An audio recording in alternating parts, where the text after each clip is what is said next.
became pregnant. Correct. Which is what Mackenzie Phillips says happened to her, and that's when she ended the relationship with her father, not knowing whether it was her father's child or her husband's. Were you angry at the people around you for not protecting you? You sensed that they knew what was going on. Yes and no. I didn't know how to help myself. I couldn't help them help me. And I certainly couldn't come right out and say at that time in my life, because I didn't have the strength to do that. I couldn't come out and say that my dad's doing this to me, somebody help me. I didn't have the strength to do that at that time. Because you were a child. Correct. And I had my brother, my half-brother. I wanted to stay with him because he gave me just the strength that I needed to survive, let alone even try to deal with any of this. So angry, yes and no. I was more angry when I started finding out exactly how many people knew. But again, that was something when I was speaking in public settings that people asked me questions, and it suddenly changed from not being angry to how can I make it easier to talk about this. Do you remember when the abuse started? For me, I had actually been abused prior to my father. When I was living with my mother, there were male friends of hers and relatives of people she left us with that had started abusing me. And when I came back to live with my father, it was shortly after I had moved back with him that he started basically grooming me for that to start happening. And it culminated in the night of the actual first incest. And after the incest, he said, well, you don't have to worry about being, not being a virgin from them because I just took your virginity. And that's pretty much how my first contact occurred. Do you remember the emotions that you experienced or the way that you felt when that first act was finished? Disgusted with myself. It had been a fact of life for me, so it wasn't anything new for me at that point. It was just one more thing that I had to try to deal with on my limited ability to do so. Did you ever try to talk to him or ask him not to pursue this kind of relationship with you? No. My father didn't have the benefit of the alcohol excuse. He didn't drink at all. He did believe he was entitled. He actually used scripture from the Bible to say that he needed to do this to teach me how to be a good wife, and that there were Bible scriptures saying that this is to be done, and women are good for nothing but sex, and some of them aren't even good for that. And he's just making sure I'm ready to do that later on in life. You said that you felt disgusted with yourself. Was there some part of you that inherently knew what you were doing was perceived to be wrong, not only by you, but by society?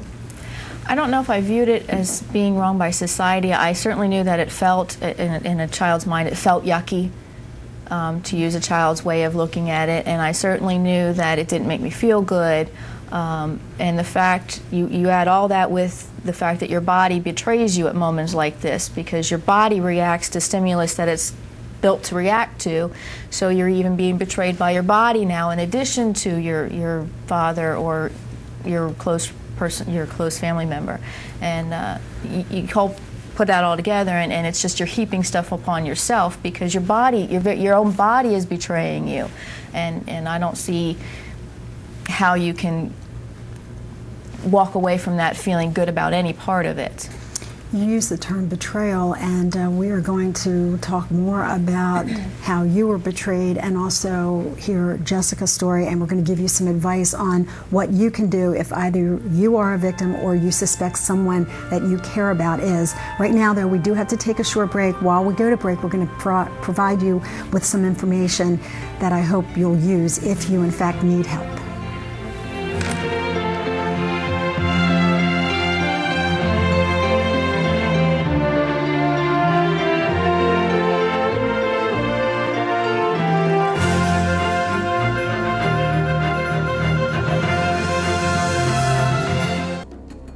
Transportation for It's Your Call guests provided by Preferred Car and Limousine.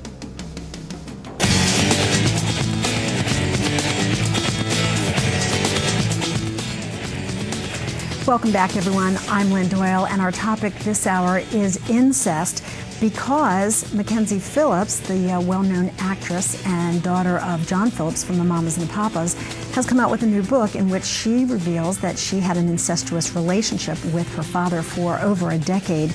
Of course, this has divided her family, and you're seeing there's some reaction from her former stepmother.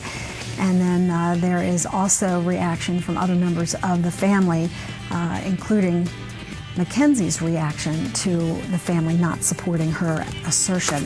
This is something that happens quite frequently when incest is alleged. Families are torn apart by it, and obviously the victims are torn apart by it as well. We have two incredibly brave women with us on this edition of It's Your Call, talking about their personal experiences. And the reason that they're doing this is not only to educate us, but also to give you strength, that if you need help, to know that it is out there and available to you. We talked to Linda before, and she had been molested by her father. It culminated in a pregnancy, much like Mackenzie Phillips says her incestuous relationship did. Now I want to turn to Jessica, who was abused by a maternal uncle. Yes. And you didn't really make this public until one day you're in college. It was well past the time that it had actually happened, and you had moved on. Yeah. What happened in college class that day? You know, it's funny. I think we have very different stories, and I think it shows the span or the scale of what can happen. For me, I was abused from the ages of about 4, 5. It's very fuzzy. Till about 10 or 11, and for years was in family settings with my uncle. I've come from a very close-knit Italian-American family. We spend all of our holidays together. We're like the Sopranos, you know.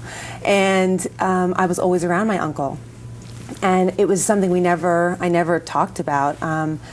But it was always in the back of my head, and I always knew I had to deal with this. And when I was 19, I was in college and was writing a paper. I thought I could write a paper on sexual abuse and kind of be done with this, and then I'll be fine, right? And we tell ourselves these stories. And so I wrote my paper, and in the middle of all my research, it started just bringing everything up to the surface. And I had a bit of a breakdown where I called my mother from my boyfriend's house, and I said, I have to tell you something, and I need you, and I need your help. And it started, opened the door to start the recovery process, which took years. What did you tell your mother when the two of you were finally together and could discuss it? You know, I had told my mother when I was younger, and I think this is really important because I think children will say things that sometimes people will push aside, or they don't want to deal with maybe a potential reality. So I had told my mother, and when I was about 12, and it was in the middle of the night, and she just kind of never addressed it. And so I think when I told her this time, I said, Mom, I have to tell you something. You know, Uncle has been abusing me for years, and I think it was just a bunch of tears, basically. But I went home, and I stayed home for a little while, left school for about a week, and saw a therapist. So individual therapy worked for me. And was your mother supportive? Did she believe you? She believed me right away. I think she had always known after I kind of said something to her when I was younger. She knew, but I will say, I think I'm a mother of 2. And I think for years I was put in my uncle's care because my parents were divorced. My mom, I have a younger sister. My mom needed a break, so we stayed at my grandmother's, and that's where the abuse took